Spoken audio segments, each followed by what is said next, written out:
Welcome back to the Crown Chronicles, where we uncover the untold stories, hidden scandals, and jaw-dropping moments behind palace walls. I'm your host, and today, we're diving into something absolutely extraordinary. Before we get started, if you love royal secrets and palace intrigue, hit that subscribe button and ring the notification bell so you never miss a revelation. Trust me, you'll want to stay until the very end of this one because what King Charles did at his coronation broke centuries of royal tradition, and the palace tried to keep it quiet. So here's the bombshell: King Charles III broke royal coronation rules. Not just one rule, but several sacred traditions that had been followed for over 1,000 years. And here's the kicker: some say he did it deliberately. Let me paint you a picture. May 6, 2023. Westminster Abbey. The world watching. Everyone expected a coronation steeped in ancient ritual, the kind of ceremony that would make his mother proud. But Charles, he had other plans. First, let's talk about the oath. For centuries, British monarchs have taken the coronation oath in its exact, unchanged form. Every single word matters. But Charles, he altered it. He included a personal edition that acknowledged other faiths beyond Christianity, something that had never been done before. The Archbishop of Canterbury nearly dropped his ceremonial staff when he heard it. Was it progressive? Sure. Was it traditional? Absolutely not. But that's just the beginning. Then there's the crown itself. St. Edward's crown, weighing nearly 5 pounds, has been placed on every monarch's head since 1661. Charles wore it for barely 10 minutes before swapping it out. 10 minutes. His mother wore it for the entire ceremony in 1953, despite its weight. Sources inside the palace whispered that Charles found it unnecessarily burdensome. The crown jeweler was reportedly mortified.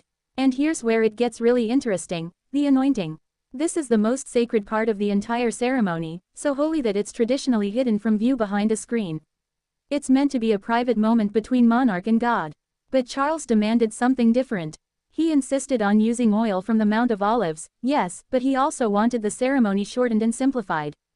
Insiders say the religious advisors were horrified. They argued, they pleaded, but Charles was adamant. Now, you might be thinking, so what? He's the king, he can do what he wants. But here's the thing: the coronation isn't just about the person being crowned. It's about continuity, about linking the present to 1,000 years of history. Every change Charles made was a statement, a declaration that his reign would be different. The palace, of course, spun it as modernization. They said Charles was making the monarchy relevant for the 21st century. But royal historians weren't buying it. One prominent expert said off the record that what Charles did was borderline disrespectful to the institution. The most shocking breach: Charles allowed his own granddaughter to carry his robes, something unprecedented for such a young royal. He also invited representatives from non-Christian faiths to participate actively in the ceremony. Beautiful gestures, perhaps. Traditional, not even close. But here's what the palace doesn't want you to know: there were arguments behind closed doors. Shouting matches, even. Senior members of the royal household threatened to resign over these changes. Some did, quietly, citing personal reasons. So was Charles wrong to break these rules? Or was he finally bringing the monarchy into the modern age?